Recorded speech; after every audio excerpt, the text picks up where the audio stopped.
Hello, Guru Philosophers. We're the Gurus, and we're back at it again with another episode talking about philosophy. I believe this is episode 137. Seven. 137. And Wes, take it away.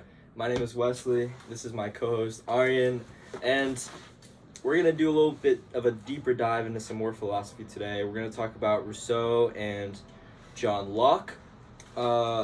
Let's start with Rousseau. He was more of a feelings over rationality type of guy. He was kind of going off the ideas of Descartes and Plato, but at the end of the day, he thought that humans needed more feelings in their lives. So, because he was a proponent of the natural man, he was close to nature. He thought art and science and the cultural evolution and development led to more problems than they solved. Do you agree with the statement? Do you think that art and science is important, and has it led to more problems than they solved? I would need examples of problems because I can't really think of problems that art and science have caused. He didn't give me specific examples, but how does art and science play into your life? Let's start with that. Art and science has been a significant part of my life. Art specifically, I'm a musician. I play a few instruments, and I feel like no matter what I do in life, music kind of brings me back into it gives me a sense of kind of like peace. You know, like no matter how chaotic life gets, you know, like how fast paced I'm going, or it just always kind of brings me back in and like gives me kind of creates this reality that I'm like peaceful in, and like it's beautiful. So music is very music and arts have been a very significant part of my life. And no, I definitely agree with you, because I don't know what context he was saying this in, but this is just in the text. This is in the text, but I just know that art and science is okay. Art specifically, science is like. I mean, what does he mean by science? Like, what kind of science are we talking? Just like discovering new things.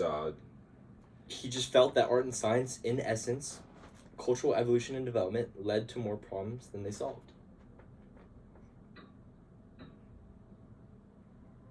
Maybe he was talking about how it creates more things in our lives that we don't need, unnecessary things. Like science can make our lives complicated for no reason when we could just simplify it or something like that. Arts can make it more complex rather than keeping our lives simple, because he liked to be close to nature. He was a nature man, right? So the closest thing you can get to nature is by having raw and like unfiltered kind of everything. And art and science is more filtered. You have other stuff that you need to like really spark thought about, and it creates things, which I feel like Rousseau didn't think that we needed those things.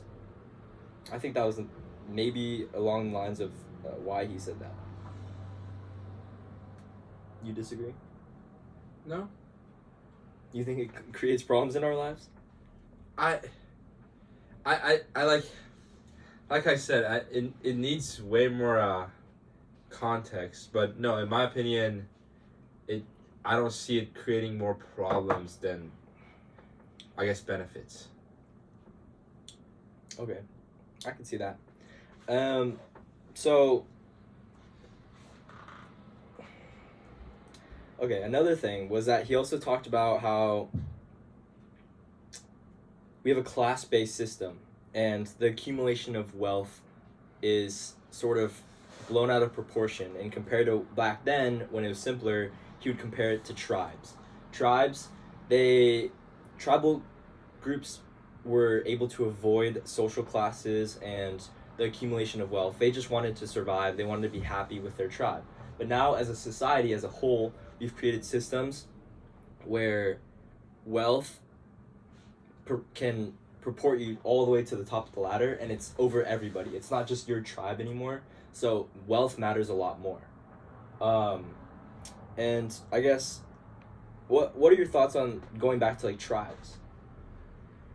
Do you think that tribes were a better time, or do you think that the society we're in and the accumulation of wealth is a fair society that we should keep on Wait, could you explain a little more about like tribes? Like, what do you mean by tribes? Like, So back then, let's just say there's a tribe of people, right? There's a village, Yeah, and okay. they have a small group of people, and obviously they had different power and whatnot, but every tribe was kind of separate from another tribe, whereas uh, if you're popular in one tribe, you wouldn't have power over other tribes, but instead your own tribe, and this would lead to less emphasis on power because you would only have power over your own tribe. so But now in today's society, if you have any sort of power in money, status, or whatever it may be, wealth, an abundance of things, then you are more likely to have a power over the whole world. It's not your own. It's not your tribe anymore. I guess like back then, like no matter how much power you had, it was kind of like in your own little reality. Exactly. Yeah. Now you're saying it's more global. Yeah. It just the tribes avoided the trappings of a class-based system. So now we're based on social class, based on tax brackets, all based on these different things that affect our society. Well, if you think about it, like I feel like you can think of countries as tribes. You know. It's a way larger tribe than like 30 or 40 people, you know what I mean? Yeah, and sort of the classes. Like if you think about it, the middle classes are larger than the tribe would be back then.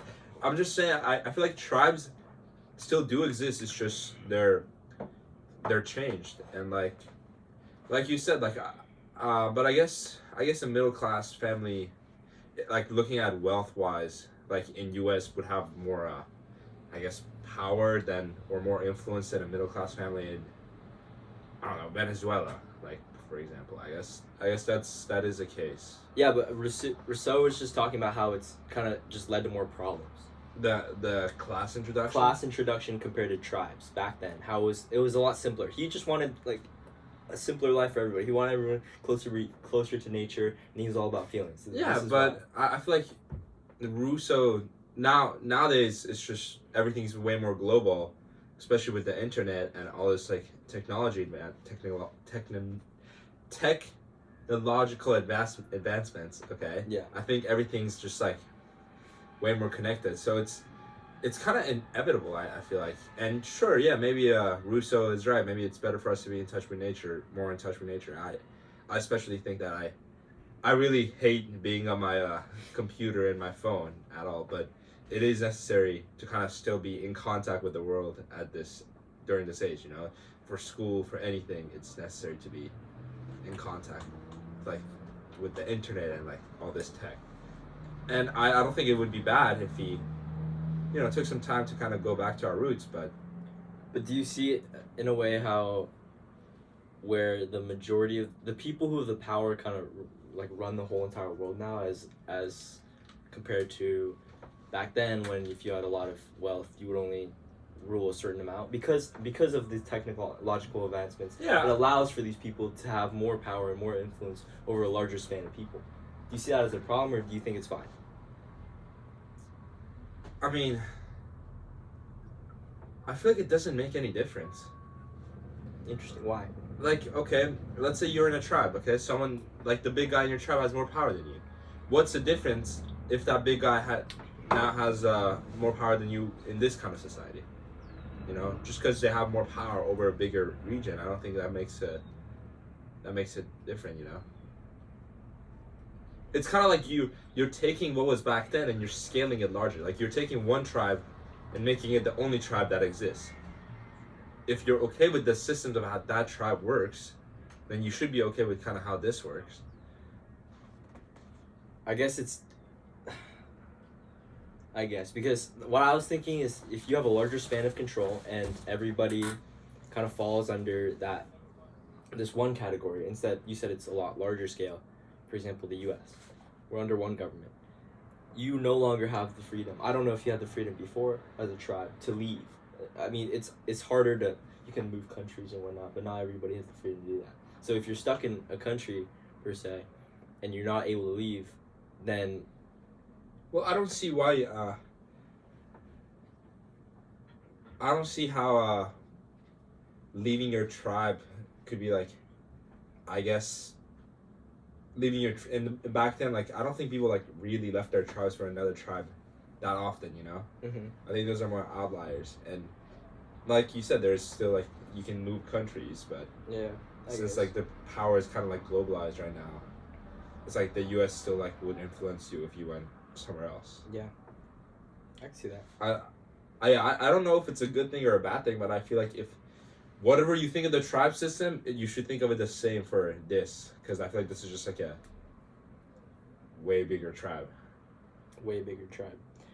So, Rousseau also talked about.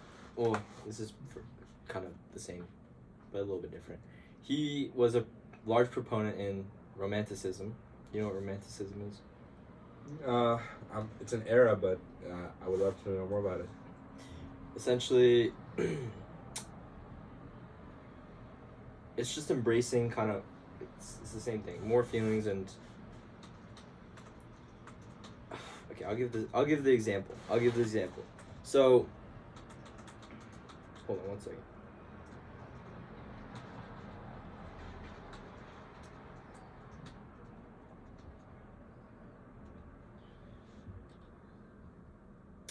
When you're okay, there's enlightenment and then there's romanticism. So when you're in the enlightenment mood, you look at nature as something to use to facilitate human life and well-being.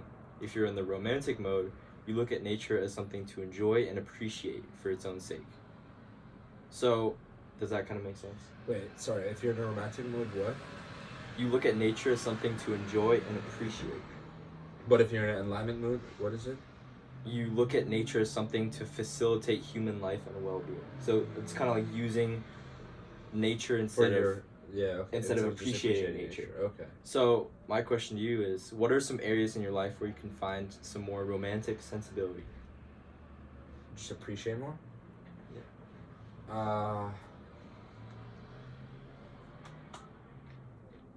I would say definitely this is kind of like broad, but the present, like the present right now, like the present time. I think I'm way really into the fact that like, okay, sacrificing today for a better tomorrow kind of mindset, and it's I would like to appreciate and live in the moment more, and not think about the future as much, that's I feel like that is the main area where I live in the present. Huh? Live in the present how? Just by I guess by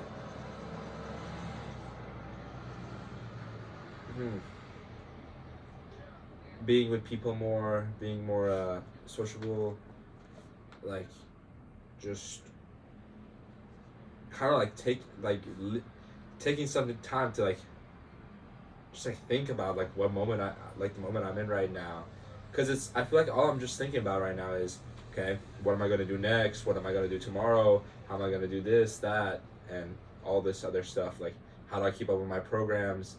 Just a lot of things that I should still be doing, but I feel like I want to take some time and just, right now I'm here on a Thursday at 3 p.m. in my dorm at school, just kind of take that in. It's sunny outside. So it's maybe go take a walk. So it's literally just appreciating everything. For me, I think I could appreciate, living, like, just, like, being more present, like, right now. Just, for me, I think my mind is just filled with thoughts about, like, anything in the future, like, even, like, the next 10 minutes. Just live in this second, like, this second that's passing by right now. I think I could benefit from that. How about you? Romantic sensibility. I mean,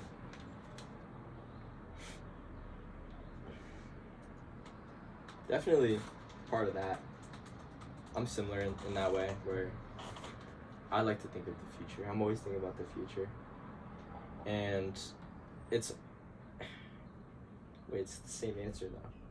But that's completely true though. I think a lot of the times I think of what's to come, and in the moments that I am looking forward to, I don't appreciate the moment that I was looking forward to in the first place, and then I'm always looking for something ahead, which is a problem.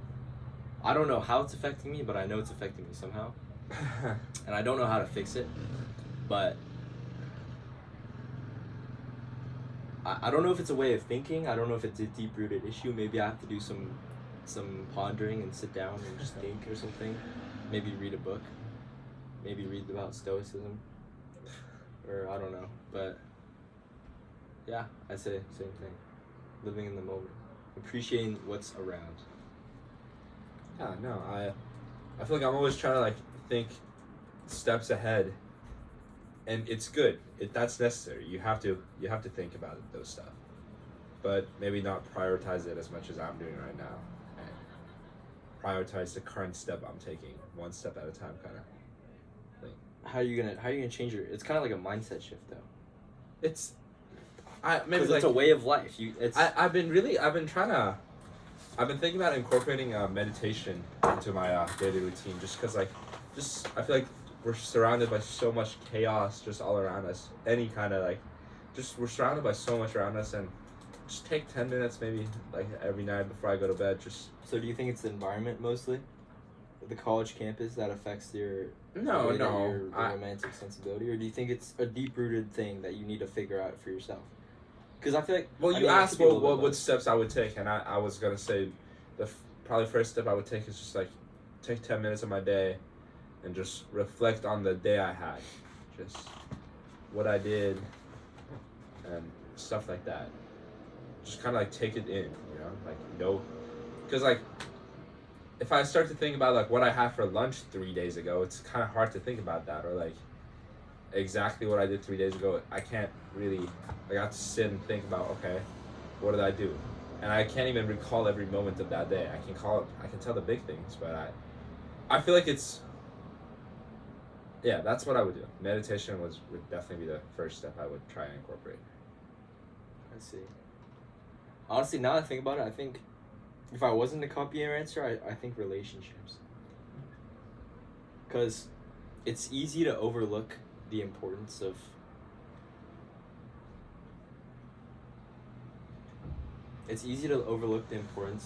your relationships with not telling people like, oh, you're important, but it also depends on the person, because a lot of people, it's easy for them to do that. What do you mean?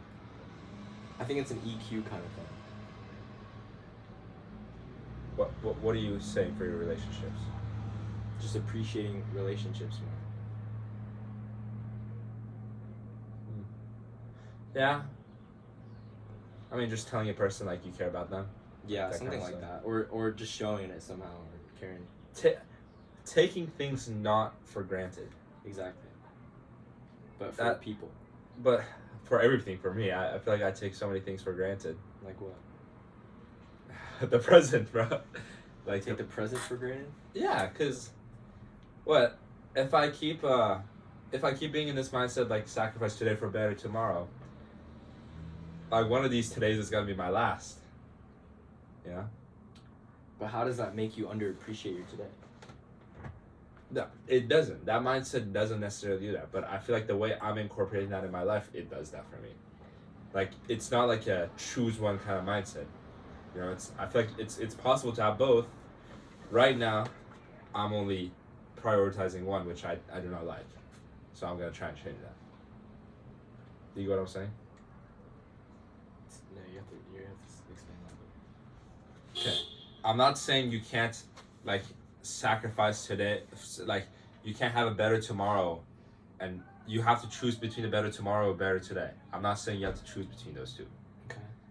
I'm saying right now, the way I'm incorporating my mindset in my life, I'm only choosing the better tomorrow. But so you're trying to play in both. Like right now, I want to figure out a way to be, try for a better tomorrow, but also better right now. And you can have both. It's possible to have both. How do you know? I can see it. I can see You're a path. philosopher, bro. You're a philosopher. I'm thinking about the path right now. It's I can see it for me. Tell me the path. It gets deeper. We'll get into that some other time. Okay, moving on. Movement on, indeed. So, John Locke was a big political science guy. Okay. He was a big political science guy, and he wrote books on how we should run our government. But this was before we had a government, so he wrote books on how we should run the world, pretty much. And he says that people should be able to overthrow any government that does not respect the will of the people. Okay. So my question for you is, if people vote for their presidents today, based off of what they say, like based off what the president will say, and what they will do, and the president doesn't go out and do that, how much power do the people really have? Wait. Like if they say something and the president doesn't do it? Yeah. Like the government doesn't do it? Mm-hmm. Well, I think that people have a lot of power. The people you think that people have a lot of power? that people have a lot of power, but they just need a way of, I guess, organizing that all together, I would say.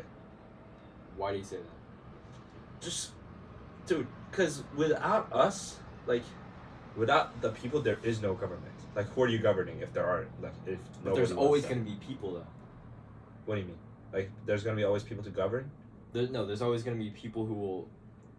There's no point in which we can overthrow the government at this point, because we've already all given up all our power.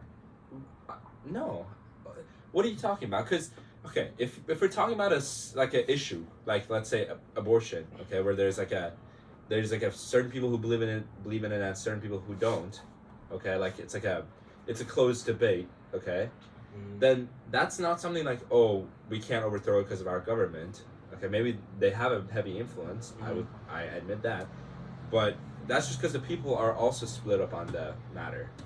But if there was, like, let's say, if the government was doing something so blatantly wrong that everyone was against it, I don't see a way where the government can stay on, like, with all the people, or like majority of the people disapproving it.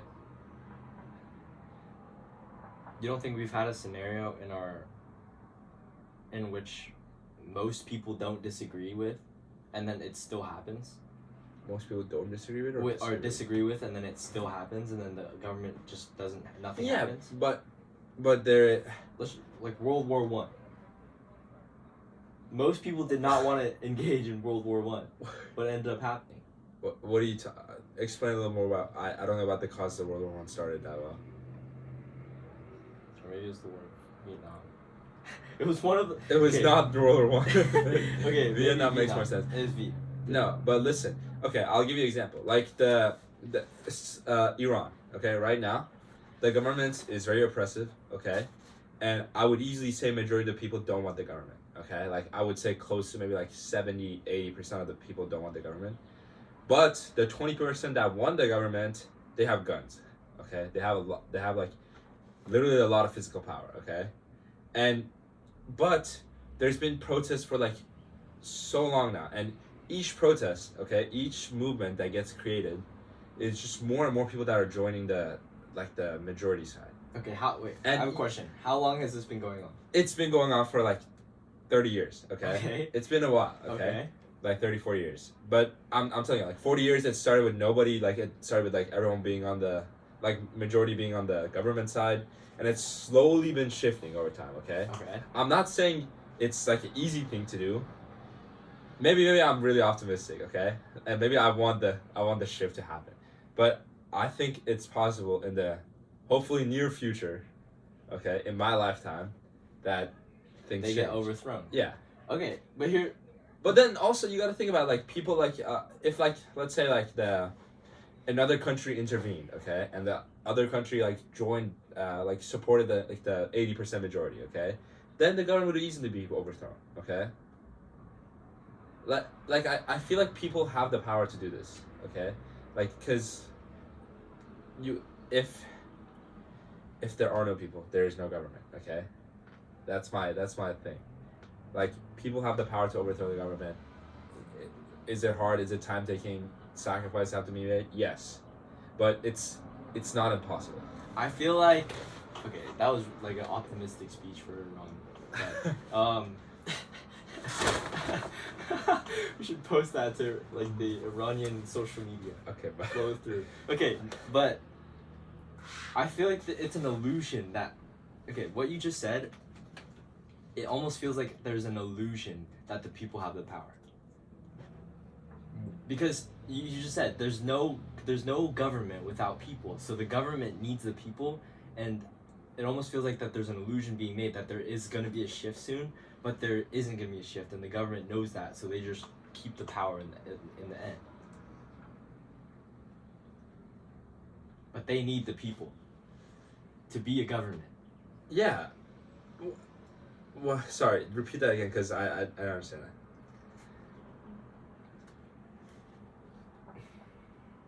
I just feel like it doesn't make sense that they haven't been overthrown yet. Because it almost feels like the Iranian government has set up an illusion for the people that they feel like they have a chance, but they don't have a chance to overthrow the government. It's been years. It's been years, but I like I told you, like it started with like the thing about like every government change in like I feel like in history or like every like revolution that's been, okay, it takes time. It's not something that happens in a matter of like a year. Okay, that's not. It takes time, and that the reason I want to say like okay, the reason that the 80% of people have not been able to overthrow it yet, I want to say okay, like I'm just also making up the 80% number. I like don't even know what the actual people like. I just know majority don't support the government right now. Okay, and the reason is like, would you go and protest when you know there's a chance you could get shot, you could get killed, you could lose an eye? So how do you overthrow if the government has all the power and they're using it in ways that you can't compete with? Sacrifices, bro. At some point, there is enough. Enough is enough. Okay.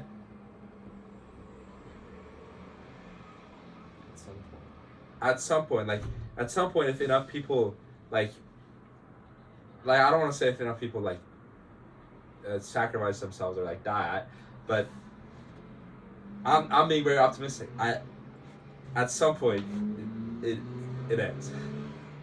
Okay, bro. I'm trying to be optimistic here for you, but it's not working out, bro. Watch it, bro. Watch this. Once predict the future, bro. I hope it happens. Once it happens, we'll see. I hope it happens. But no, but any revolution, I feel like it's just like people die and like it takes time. And what was Locke saying again? Like Locke was saying that government's like bad, or what was his original argument? Like what got us into this? Where I was like, no, I think people can overthrow the government. Oh, he said that people should be able to overthrow the government. And I think they are. I think if people actually truly disliked it, if everyone banded together and united, then they would easily overthrow the government. But from what you're saying, they've already banded up and they already are trying. Not in a good way. Like everyone just like starts like, oh, okay, all right, everyone pull up to protest like here, okay, like you need a leader. You need someone to lead the protest, okay, or like you need a clear goal. Okay, if you overthrow the government, what happens now? Who comes? Like, yeah, I'm just saying, like, there's so much that goes into it, but I feel like this is like we went off topic, but back to the original thing, I think even in the current state of the government, people still have the power to overthrow the government if they actually wanted to. Not saying it will be easy, not saying that government won't do or the people in power won't stop trying to be in power, okay? But it's possible. But isn't that interesting though, that the whole point of the government was to govern the people, and now they're killing all the people that they're trying to govern? Are you talking about the Iran example? Yeah. Well, the whole point of the government is that the people give up their power to make a government to help them be more secure. That is the whole point of the government. The whole underlying principle of the government. But there's bad governments. There's different morals. There's different like beliefs. Yeah. Like, who's to say? Like I have to say they're wrong, but who's to say they're actually wrong? Maybe my mindset's just very influenced by the West, and like the U.S. You know, Okay. that's what the people in power in Iran would say. Like, oh, you got corrupted, you know, or like, but who's to say they're not right? They're wrong. You know, I believe they're wrong because that's just how I'm thinking. But Well, also, is there really? that was the point of the government in the first place. Why else would people give up their power? Like that's I'm just saying. No, you're confusing it. They're not killing the people because they want to. they're killing them because they want to keep their power. And the whole point of them having that power in the first place was because of the people. Yeah, but there's still like some people that support. I don't get what you're saying. I actually don't get what you're saying. Never mind. Okay, let's just prediction. Last thing. Prediction. The longest rebellion / revolution that has ever taken place was roughly 85 years. I just did the research. Do you think they'll beat the 85 years? I hope so. Well, I don't know. I hope so. There's no. Who am I to say? You could just answer the question. It's a hypothetical.